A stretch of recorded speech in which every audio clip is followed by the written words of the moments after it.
ಹಿಂದೂ ಹಬ್ಬದಾಗ ಕಲ್ಲು ತೂರೋದು ಇವ್ರಿಗೆ ಚಾಳಿಯಾಗುತ್ತೆ. ಮಸೀದಿ ಒಳಗ ಕಲ್ಲು ಸಂಗ್ರಹಣೆ ಯಾಕಾಗತ್ತೆ? ಶಿವಾಜಿ ಮಹಾರಾಜರ ಮೆರವಣಿಗೆ ಸಂದರ್ಭದಾಗ ಕಲ್ಲು ಉಗಿದವ್ರಿಗೆ ಏನ್ ಶಿಕ್ಷೆ ಆಗೋದೈತಿ? ಕಾಂಗ್ರೆಸ್ ಸರ್ಕಾರದ ಪೊಲೀಸರ ವೈಫಲ್ಯದಿಂದ ಬಾಗಲಕೋಟೆ ಒಳಗ ಇದೆಲ್ಲ ನಡೀತು ಅಂತಾರು ಅಲ್ಲಿನ ಪ್ರತ್ಯಕ್ಷದರ್ಶಿಗಳು. ಅವ್ರಿಗಾದ್ರೂ ಒಂದ್ ನ್ಯಾಯ, ನಮಗೊಂದ್ ನ್ಯಾಯ ಮೇಡಮ್. ಇದೆಲ್ಲ ಕಾಂಗ್ರೆಸ್ ಸರ್ಕಾರದಿಂದ ಕುಮ್ಮಕ್ಕಿನಿಂದ ಇವರೆಲ್ಲ ಈ ರೀತಿ ಮಾಡಾಕತ್ತಾರೆ ಮೇಡಮ್. ಈ ಕಲ್ಲು ತೂರಾಟ, ಈ ದೊಂಬಿಗಿ ಕೊನೆಯಾಗೋದು ಯಾವಾಗ? ನಿನ್ನೆ ಬಾಗಲಕೋಟೆ ಒಳಗ ಶಿವಾಜಿ ಮಹಾರಾಜರ ಜಯಂತಿ ಸಂದರ್ಭದಾಗ ಮಾಡಿದ ಮೆರವಣಿಗೆ ಒಳಗೆ ನಡೀತಲ್ಲ ಕಲ್ಲು ತೂರಾಟ, ಇದು ಬರೀ ಬಾಗಲಕೋಟೆಗೆ ಅಷ್ಟ ಸೀಮಿತ ಆಗಿ ಉಳಿದಿಲ್ಲ. ಇದೊಂದು ಪ್ಯಾಟರ್ನ್ ಆಗೈತಿ, ಪದ್ಧತಿಗತ್ಲೆ ಬೆಳ್ಕೊಂಡು ಬರಾಕತ್ತೈತಿ. ಬಾಗಲಕೋಟೆ ಒಳಗ, ರಾಜ್ಯದಾಗ, ಬೇರೆ ರಾಜ್ಯದಾಗ, ದೇಶಾದ್ಯಂತ ಇದ ನಡೆದೈತಿ. If I am not wrong, ಇದು ಬರೀ ದೇಶಾದ್ಯಂತ ಅಲ್ಲ, ಜಗತ್ತಿನಾದ್ಯಂತನೂ ಈ ಪ್ಯಾಟರ್ನ ಜಾರಿ ಐತಿ. ಬೇರೆ ಧರ್ಮದವರು ಅದು ಯಾರೇ ಆಗಿರ್ಲಿ ಮಸೀದಿ ಮುಂದ ಬಂದು ಸಂಭ್ರಮಾಚರಣೆ ಮಾಡಾಕತ್ರು ಅಂದ್ರ ಕಲ್ಲು ಚಪ್ಪಲಿ ಬೀಳೋದು ಗ್ಯಾರಂಟಿ. ಕೆಲವೊಂದು ಸಂದರ್ಭದಾಗ ಪೆಟ್ರೋಲ್ ಬಾಂಬ್ ಬಿದ್ದಾವ. ಬಹಳಷ್ಟು ಕಡೆಗಳಲ್ಲಿ ಇದು ನಡೆದೈತ್ರಿ. ಯಾಕೆ ಈ ರೀತಿ ಆಕತೈತಿ ನೋಡಾಕ ಬಹಳಷ್ಟು ಉದಾಹರಣೆಗಳದಾವ. ಇದನ್ನ ಆರ್ಗನೈಸ್ ಮಾಡೋರು ಯಾರು? ಹಿಂಗೆ ಮಾಡಬೇಕು, ಇದೇ ರೀತಿ ನಡಿಬೇಕು ಅಂತ ಅಮಾಯಕರ ತಲಿ ಕೆಡ್ಸಾಕತ್ತಿರೋ ಮಾಸ್ಟರ್ ಮೈಂಡ್ ಯಾರು? ಏನ್ ಅವ್ರ ಉದ್ದೇಶ? ಯಾಕೆ ಹಿಂಗ ಮಾಡ್ಸಾಕತ್ತಾರು? ಒಂದು ದೊಡ್ಡ ಪ್ರಶ್ನೆ ಬರ್ತೈತಿ. ಏನಾಗೈತಿ ಅಂದ್ರ ನಿನ್ನೆ ಬಾಗಲಕೋಟೆ ಒಳಗ ಶಿವಾಜಿ ಮಹಾರಾಜರ ಜಯಂತಿ ಪ್ರಯುಕ್ತ ಮೆರವಣಿಗೆ ತೆಗ್ದಿದ್ರು. ಮೆರವಣಿಗೆ ಆರಾಮ್ಸೆ ಸುಂದರವಾಗಿ ಸಂಭ್ರಮದಿಂದ ನಡೆದಿತ್ತು. ಕಿಲ್ಲಾ ಓಣಿಯ ಪಂಕಾ ಮಸೀದಿ ಮುಂದೆ ಏನ್ ಮೆರವಣಿಗೆ ಬಂತಲ್ಲ, ಕಲ್ಲು ಚಪ್ಪಲಿ ಬೀಳಾಕತ್ತು.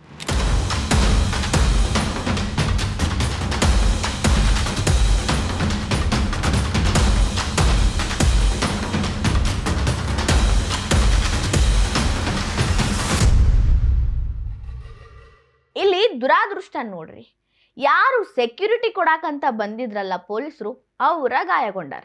ಪಟ್ಟು ಬಿದ್ದಿದ್ದು ಕಲ್ಲು SP ಅವರ ತಲೆಗೂ ಹೊಡಿತು. ಕಾನ್ಸ್ಟೇಬಲ್ಗಳನ್ನ ಆಸ್ಪತ್ರೆಗೆ ಸೇರಿಸೋ ಹಂಗೂ ಮಾಡುದು. ಖುಷಿ ಸಂಭ್ರಮದಾಗಿದ್ದ ಹಿಂದೂ ಕಾರ್ಯಕರ್ತರನ್ನ, ಹಿಂದೂಗಳನ್ನೂ ಕೂಡ ಆಸ್ಪತ್ರೆ ಬೆಡ್ ಮೇಲೆ ಮನಗ್ಸೋ ಹಂಗ ಮಾಡ್ತು. ಕಲ್ಲು ತೂರಾಟ, ಚಪ್ಪಲಿ ತೂರಾಟ ಮಾಡಿ ಅವ್ರನ್ನ ಹೊಡಿಯಾಕ ಬಂದ್ರು, ಅವ್ರ ಮೇಲೆ ಹಲ್ಲೆ ಮಾಡಾಕ ಬಂದ್ರು, ಮೆರವಣಿಗೆಯನ್ನ ಹಾಳು ಮಾಡಿದ್ರು. ಈಗಾಗಲೇ 8 ಮಂದಿನ ಅರೆಸ್ಟ್ ಮಾಡಿವಿ ಅಂತ ಬಾಗಲಕೋಟೆ SP ಸಿದ್ಧಾರ್ಥ್ ಗೋಯಲ್ ಅವ್ರು ಹೇಳ್ಯಾರ. ಸ್ವತಃ ಸಿದ್ಧಾರ್ಥ್ ಗೋಯಲ್ ಅವ್ರಿಗೂ ಇಲ್ಲಿ ಗಾಯ ಆಗೈತಿ. ಏನಾಯ್ತು ಅಂತ ಸಿದ್ಧಾರ್ಥ್ ಅವ್ರು ಹೇಳ್ತಾರೆ, ಕೇಳ್ರಿ. ಇದು ಘಟನೆ ನಡೆದಿದೆ 10 ಗಂಟೆ 6 ನಿಮಿಷ. ಇನ್ನೊಂದು ಘಟನೆ ಅಲ್ಲಿಂದ ಸ್ವಲ್ಪ 1 ಕಿಲೋಮೀಟರ್ 1.5 ಕಿಲೋಮೀಟರ್ ದೂರ ಒಂದು ವೆಜಿಟೇಬಲ್ ಮಾರ್ಕೆಟ್ ಇದೆ. ಸುಮಾರು 12ವರೆಗೆ ಒಂದು ಖಾಲಿ, ಇದು ಏನು ಹೇಳ್ತೀವಿ, ತಲುಗಾಡಿ ಹೇಳ್ತೀರಾ, ಆ ಖಾಲಿ ತಲುಗಾಡಿಯಲ್ಲಿ ಕೆಲವು ಇದು ಬಂಡಲ್ಸ್ ಇತ್ತು. ಅದರಲ್ಲಿ ವೇಸ್ಟ್ ತರಕಾರಿ ಇರಬಹುದು ಅಥವಾ ಬೇರೆ ಇತರ ಐಟಮ್ಸ್ ಇರಬಹುದು. ಕೆಲವು ನಮ್ಮ ಇರೋ ಮಾಹಿತಿ ಪ್ರಕಾರ 2-3 ಜನ ಬೈಕ್ ಮೇಲೆ ಬಂದಾಗ ಅದಕ್ಕೆ ಬೆಂಕಿ ಹಚ್ಚಿದ್ದಾರೆ. ಆದರೆ ನಮ್ಮ ಪೊಲೀಸವರು ಇಮಿಡಿಯೇಟ್ಲಿ ಆ ಸ್ಪಾಟ್ಗೆ ಹೋದರು, ಬೆಂಕಿ ಆಡಿಸಿದ್ರು. ಅದು ಯಾರು ಮಾಡಿದ್ದಾರೆ ಅದ್ರ ವಿಚಾರವಾಗಿ ಕೂಡ ನಾವು ಕೇಸ್ ರಿಜಿಸ್ಟರ್ ಮಾಡಿದ್ದೀವಿ. ಅವ್ರಿಗೆ ಕೂಡ ಐಡೆಂಟಿಫೈ ಮಾಡಿ ಆದಷ್ಟು ಬೇಗ ನಾವು ಬಂದಂಗೆ ತಗೋತೀವಿ. DR ನಮಗೆ 4 DR ಪಾರ್ಟೀಸ್ ಇದ್ದರು, ಸಾಕಷ್ಟು ಬಂದೋಬಸ್ತ್ ಮಾಡಿದ್ದೀವಿ. ಮತ್ತು ಯಾವುದು ಪಬ್ಲಿಕ್ ಈ ಗುಂಪು ಆ ಗುಂಪು ಮಧ್ಯದಲ್ಲಿ ಯಾವುದು ಘರ್ಷಣೆ ಆಗಿಲ್ಲ. ಐಸೋಲೇಟೆಡ್ ಇನ್ಸಿಡೆಂಟ್ ಇತ್ತು, 2 ಕಲ್ಲು ಬಿತ್ತು. ಯಾರು ಮಾಡಿದ್ದಾರೆ ಅವರಿಗೆ ನಾವು ಐಡೆಂಟಿಫೈ ಮಾಡಿದ್ದೀವಿ. ಈಗಾಗಲೇ ಅವರಿಗೆ ಬಂಧನ ಮಾಡಿದ್ವಿ. ಪೊಲೀಸರು ಹೇಳಕತ್ತಾರು ನಾವು ಎಲ್ಲಾ ರೀತಿ ಆದಂತಹ ರಕ್ಷಣೆಯನ್ನ ಕೊಟ್ಟಿದ್ವಿ. ಬಟ್ ಪಾಯಿಂಟ್ ಈಸ್, ರಕ್ಷಣೆ ಕೊಟ್ರೆ ಇದೆಲ್ಲ ಯಾಕಾಯ್ತು? ಪೊಲೀಸರಿಗೂ ಅಂಜಂಗಿಲ್ಲೇನೋ ಅವರು ಅಂದಂಗ. ಏನ್ ಇಶ್ಯೂ ನಡೀತು, ಸ್ಥಳದಾಗ ಏನೇನೆಲ್ಲ ಆಯ್ತು ಅಂತ ಸ್ಥಳದಾಗ ಇದ್ದಂತಹ BJP ನಗರ ಮಂಡಲದ ಯುವ ಮೋರ್ಚಾದ ಅಧ್ಯಕ್ಷ ಚಂದ್ರು ರಾಮವಾಡಗಿ ಹೇಳ್ತಾರೆ. ಇದ್ರಾಗ ಪೊಲೀಸರ ವೈಫಲ್ಯ ಎದ್ದು ಕಾಣ್ತೈತಿ ಅಂತ ಆರೋಪ ಮಾಡಕತ್ತಾರ. ಶಿವಾಜಿ ಮಹಾರಾಜರ ಶೋಭಾಯಾತ್ರೆ ಬರ್ಬೇಕಾದ್ರೆ ಇಲ್ಲಿ ಪಂಕಾ ಮಸೀದಿ ಹತ್ತಿರ ಅವರು ಎಲ್ಲಾ ಮುಸ್ಲಿಂ ಸಮಾಜದವರು ಮಸೀದಿ ಒಳಗಡೆ ನಮಾಜ್ ಮಾಡ್ಲಿಕ್ಕೆ ಅಂತ ಸೇರಿದ್ರು ಸರ್. ಸೇರಿರ್ಬೇಕಾದ್ರೆ ನಮ್ದು ಶಿವಾಜಿ ಮಹಾರಾಜರ ಶೋಭಾಯಾತ್ರೆ ಹೊರಡ್ಬೇಕಾದ್ರೆ ಅವರು ಮಸೀದಿಗಳಿಂದ ಕಲ್ಲು ಚಪ್ಪಲಿ ಮತ್ತೆ ಶೂಗಳನ್ನು ಕೂಡ ಎಸೆದ್ರು ಸರ್ ನಿನ್ನೆ ಅವರು. ಇದನ್ನೆಲ್ಲ ಮಾಡ್ಬೇಕಾದ್ರೆ ನಮ್ ಪೊಲೀಸ್ ಸಿಬ್ಬಂದಿಯ ವೈಫಲ್ಯ ಎದ್ದು ಕಾಣ್ತಾ ಇದೆ ಸರ್ ಇಲ್ಲೆಲ್ಲ ಇಲ್ಲಿ. ಹಾಗೂ ಮತ್ತೆ ನಮ್ಮ ಕಾಂಗ್ರೆಸ್ ಸರ್ಕಾರದ ಕೈಗೊಂಬೆಯಾಗಿ ನಮ್ಮ ಇಲ್ಲಿ ಪೊಲೀಸ್ ಕೆಲಸವನ್ನು ಮಾಡ್ತಾರೆ ಸರ್ ಇಲ್ಲಿ ಸಿಬ್ಬಂದಿಗಳು. ಇದಷ್ಟೇ ಅಲ್ರಿ, ರಾಮನವಮಿ, ಗಣೇಶ ವಿಸರ್ಜನೆ ಸಂದರ್ಭ ಈ ರೀತಿ ಹಿಂದೂಗಳ ಆಚರಣೆ ಯಾವಾಗೆಲ್ಲ ಮೆರವಣಿಗೆ ಹೊರಗೆ ಬರ್ತಾ ಇತ್ತು ಅವಾಗೆಲ್ಲ ಇವರು ಅಲರ್ಟ್ ಆಗ್ತಾರಂತ, ಕಲ್ಲು ಉಗ್ಯಾಕ ಸಿದ್ಧ ಆಗ್ತಾರಂತ. ಯಾವುದೇ ಹಿಂದೂಗಳು ಯಾವುದೇ ರೀತಿ ಆಚರಣೆ ಮಾಡೋದು ಇವ್ರಿಗೆ ಇಷ್ಟನ ಆಗುದಿಲ್ಲ ಅಂತ. ಮತ್ತೆ ಇದು ಒಂದೇ ಅಲ್ಲ ಸರ್, ನಮ್ಮ ಇಲ್ಲಿ ಬಂಗಾ ಮಸೀದಿ ಹತ್ತಿರ ಗಣೇಶ್ ಹಬ್ಬ, ರಾಮನವಮಿ ಮತ್ತೆ ಯಾವುದೇ ಒಂದು ಶೋಭಾಯಾತ್ರೆ ಹೋಗ್ಬೇಕಾದ್ರೆ ಅವರು ಇದೇ ರೀತಿ ಮಾಡ್ತಾರೆ ಸರ್.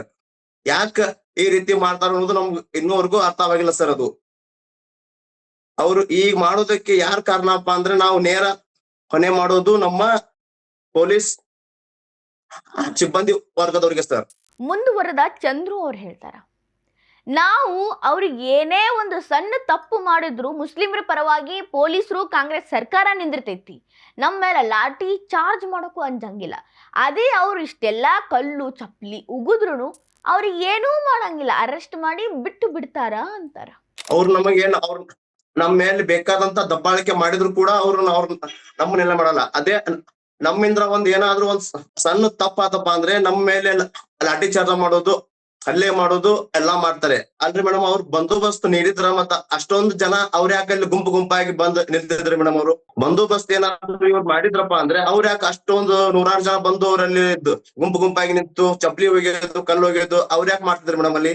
ಕಾಂಗ್ರೆಸ್ ಸರ್ಕಾರ ಒಂದ್ ರೀತಿ ಒನ್ ಸೈಡೆಡ್ ಐತಿ.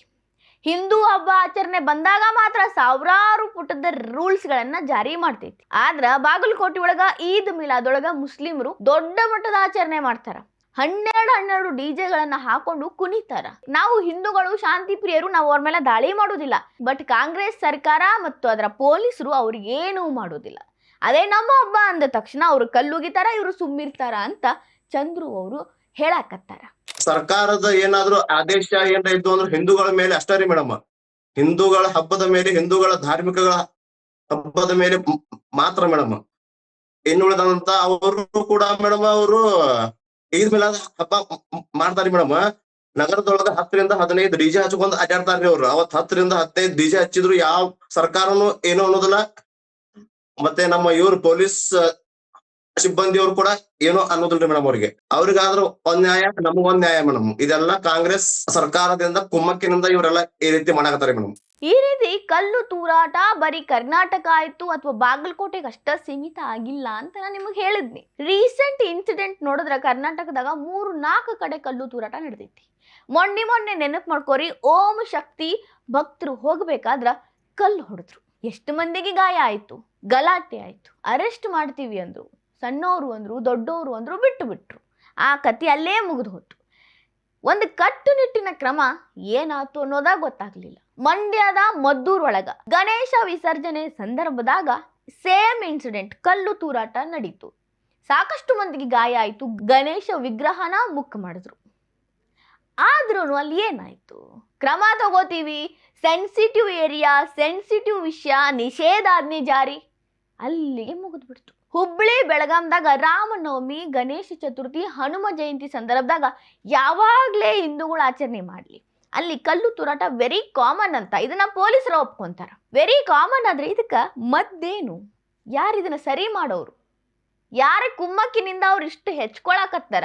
ಎವ್ರಿ ಹಬ್ಬದಾಗ ಕಲ್ಲು ಉಗಿತಾರು ಅಂದ್ರ ಅವರ ಧೈರ್ಯ ನೋಡ್ರಿ, ಅವ್ರ ಗಟ್ಸ್ ನೋಡ್ರಿ. ಇನ್ನ ಗುಜರಾತ್ನ ವಡೋದರದಾಗ ಸೇಮ್ ಹಿಂದೂ ಹಬ್ಬದ ಆಚರಣೆ, ರಾಮನವಮಿ, ಗಣೇಶ ವಿಸರ್ಜನೆ, ಹನುಮ ಜಯಂತಿ, ದುರ್ಗಾ ಪೂಜೆ, ಕಾಳಿ ಪೂಜೆ, ಈ ಸಂದರ್ಭದಾಗ ಕಲ್ಲು ಪಕ್ಕಾ ಬೀಳ್ತಾವಂತ ಅಲ್ಲಿ ಮಂದಿನೂ ಹೇಳ್ತಾರ, ಪೊಲೀಸರು ಹೇಳ್ತಾರ. ಸೇಮ್ ಇನ್ಸಿಡೆಂಟ್ ಪಶ್ಚಿಮ ಬಂಗಾಳದಾಗ ಇದು ವೆರಿ ಕಾಮನ್. ಯಾವುದೇ ಹಿಂದೂ ಹಬ್ಬ ಆದ್ರೂ ಮಮತಕ್ಕನ ಸಪೋರ್ಟ್ ಇರೋ ಮಂದಿ ಕಲ್ಲು ಉಗ್ದ ಹೋಗಿತಾರ. ಇವೆಲ್ಲ ಇನ್ಸಿಡೆಂಟ್ಗಳು ವೆರಿ ಕಾಮನ್ ಆಗಿಬಿಟ್ಟವ. ಇಲ್ಲಿ ಎಲ್ಲ ಕಲ್ಲು ಉಗ್ಯೋರು ಮುಸ್ಲಿಂ ಕಿಡಿಗೇಡಿಗಳೇ. ಯಾಕಿದಾಗತೈತಿ? ಒಂದು ಪ್ರಶ್ನೆ ಏನ್ ಕಾಡ್ತೈತಿ ಅಂದ್ರ, ಒಂದು ಸಲ ಕಲ್ಲು ಬಿದ್ದಾಗ್ಲೇನೆ ಅವ್ರಿಗೆ ಸರಿ ಮಾಡಿದ್ರ ಇನ್ನೊಂದು ಕಡೆ ಕಲ್ಲು ಉಗ್ಯಕ್ಕೆ ಅಂಜುತ್ತಿದ್ದ. ಸರಿ ಮಾಡೋ ಕೆಲಸ ಯಾರ್ದು? ಯಾಕೆ ಆಗಕತ್ತಿಲ್ಲ? ಇದೆಲ್ಲದಕ್ಕಿನ್ನ ದೊಡ್ಡ ಪ್ರಶ್ನೆನ ಕಾಡಾಕತ್ತಿರೋದು, ಮಸೀದಿ ಒಳಗ ಕಲ್ಲು ಎಲ್ಲಿಯೂ ಬರ್ತಾವ. ನಮ್ಮ ಮನೆ ಹತ್ತಿ ನೋಡ್ರೆ ಒಂದು ಸಣ್ಣ ಹಳ್ಳ ಸಿಗಲ್ಲ ನಮಗೆ, ಕಲ್ಲು ದೂರ ಹೋತು. ಬಟ್ ಮಸೀದಿ ಒಳಗ ಕಲ್ಲು ಸಂಗ್ರಹ ಹೆಂಗಾಗ್ತೈತಿ, ಅಲ್ಲಿ ಕಲ್ಲು ಇದ್ದಾವೋ ಇಲ್ಲೋ, ಹಳಿ ಇನ್ಸಿಡೆಂಟ್ನ ಅಂದಾಜಿಟ್ಕೊಂಡು ಪೊಲೀಸರು ಅದನ್ನ ಪತ್ತೆ ಮಾಡೋದಿಲ್ಲ. ಯಾಕ? ಮುನ್ನೆಚ್ಚರಿಕೆ ಕ್ರಮ ತಗೊಳಕತ್ತೀವಿ ತಗೊಂಡೀವಿ ಅಂತ ಹೇಳೋ ಪೊಲೀಸರು ಏನು ಕ್ರಮ ತಗೊಂತಾರ? ಮಸೀದಿಯಿಂದ ಕಲ್ಲು ಬೀಳ್ತಾವು ಅಂತ ಅವ್ರಿಗೆ ಗೊತ್ತಿರ್ತೈತಿ, ಮಸೀದಿ ಒಳಗೆ ಕಲ್ಲು ಅದಾವೋ ಇಲ್ಲ ಅಂತ ಯಾಕೆ ನೋಡಂಗಿಲ್ಲ? ಇಲ್ಲಿ ಕಲ್ಲು ಎಲ್ಲಿದ್ ಬರಾಕತ್ತಾವ ಅಂತ ಪತ್ತೆ ಹಚ್ಚುದಿಲ್ಲ ಯಾಕ? ಮುನ್ನೆಚ್ಚರಿಕೆ ಕ್ರಮ ಮೊದಲು 3 ವಿಷಯದಾಗ ಆಗಬೇಕು. ಒಂದು, ಕಲ್ಲಿಗಿಲ್ಲ ಅದಾವೇನು ಅಂತ ಚೆಕ್ ಮಾಡಬೇಕು. ಇನ್ನೊಂದು, ಆಯುಧಗಳು ಏನಾದರೂ ಸುತ್ತಮುತ್ತ ಏರಿಯಾದಾಗ ಇಟ್ಟಾರೇನು, ಬಚ್ಚಿಟ್ಟಾರೇನು, ಆ ರೀತಿ ಘಟನೆಗಳು ನಡೆಯಕತ್ತಾವೇನು ಅಂತ ಪತ್ತೆ ಮಾಡಬೇಕು. 3ನೇದು, ಅಲ್ಲಿ ರೌಡಿ ಚಟುವಟಿಕೆಗಳು ಚಾಲ್ತಿ ಒಳಗಿದ್ರ ರಕ್ಷಣೆಯನ್ನ ಹೆಚ್ಚಿಕೊಳ್ಬೇಕು, ಆ ರೌಡಿ ಚಟುವಟಿಕೆಗಳನ್ನ ನಿಲ್ಲಿಸಬೇಕು. ಇದೆಲ್ಲದಕ್ಕಿಂತ ಇಂಪಾರ್ಟೆಂಟ್, ಮಸೀದಿ ಒಳಗೆ ಕಲ್ಲು ಎಲ್ಲಿದ್ ಬರಾಕತ್ತಾವು, ಯಾಕೆ ಬರಾಕತ್ತಾವು, ಯಾವ ಕಾರಣಕ್ಕಾಗಿ ಬರಾಕತ್ತಾವು ಅಂತ ಪೊಲೀಸರು ಪತ್ತೆ ಮಾಡಬೇಕು. ದಿಸ್ ಈಸ್ ದ ವೇ ಮುನ್ನೆಚ್ಚರಿಕೆ ಕ್ರಮ ಕೈಗೊಳ್ಳೋದು ಅಂದ್ರ. ಆ್ಯಂಡ್ ಪೊಲೀಸರು ಎಷ್ಟು ಈಸಿಯಾಗಿ ಹೇಳ್ತಾರೆ, ಆ ಥರ ಘರ್ಷಣೆ ಏನೂ ಆಗಲಿಲ್ಲ. ಯಾವ ಥರ ಘರ್ಷಣೆ ನೀವು ಎಕ್ಸ್ಪೆಕ್ಟ್ ಮಾಡತ್ತೀರಿ? ಒಂದು 4-5 ಮಂದಿ ಸತ್ತು ಹೆಣ ಆಗಬೇಕೇನು? ಘರ್ಷಣೆ ಆದರೆ ಮಾತ್ರ ಬಿಲ್ಡ್ ಆಗೋದಿಲ್ಲ. ಕಲ್ಲು ಬಿತ್ತ ಅದು ದೊಡ್ಡ ಘಟನೆನ? ಯಾಕೆ ಹಿಂದೂಗಳ ಹಬ್ಬದಾಗ ಕಲ್ಲು ಬೀಳ್ತೈತಿ? ವೈ? ಅದು ದೊಡ್ಡದಾಗೇ ಬೀಳ್ತದ. ನೀವು ಇದ್ರೂ ಕಲ್ಲು ನಿಮಗ ಬೀಳ್ತದ ಅಂದ್ರೆ ಏನಿರ್ಬೋದು ಇದ್ರ ಹಿಂದಿನ ಅಜೆಂಡಾ? ಈ ರೀತಿ ಸೂಕ್ತ ಕ್ರಮಗಳು ದೇಶಾದ್ಯಂತ ನಡೆಯಕತ್ತಿಲ್ಲ, ದೇಶಾದ್ಯಂತ ಕಲ್ಲು ತೂರಾಟ ಪ್ರಕರಣಗಳು ನಡೆಯಕತ್ತಾವು ಅಂದ್ರ ವಿಷಯ ಸೀರಿಯಸ್ ಐತಿ. ಉದ್ದೇಶಪೂರ್ವಕವಾಗಿ ಇದನ್ನ ತಡಿಬಾರ್ದು ಅಂತ ಬಿಟ್ಟಾರೋ ಅಥವಾ ಹೆದರ್ಕೊಂಡು ತಡೆಯಕತ್ತಿಲ್ಲೋ? ಹೆದರ್ಕೊಂಡು ತಡೆಯಕತ್ತಿಲ್ಲ ಅಂದ್ರೆ ಬಿಡಪ್ಪ ಇಷ್ಟೇ ಇವ್ರ ಹಣೆ ಬರಹ ಅನ್ಬೋದು. ಉದ್ದೇಶಪೂರ್ವಕವಾಗಿ ಬಿಟ್ಟಿದ್ರ ಯಾಕೆ ಬಿಟ್ಟಾರು, ಯಾರು ಬಿಟ್ಟಾರು ಅನ್ನೋ ಪ್ರಶ್ನೆ ಕಾಡ್ತೈತಿ. ಗೊತ್ತಿಲ್ಲ. ಇವೆಲ್ಲ ಪ್ರಶ್ನೆಗಳಿಗೆ ಉತ್ತರ ಯಾವಾಗ ಸಿಗ್ತೈತಿ ಅನ್ನೋದೂ ಗೊತ್ತಿಲ್ಲ.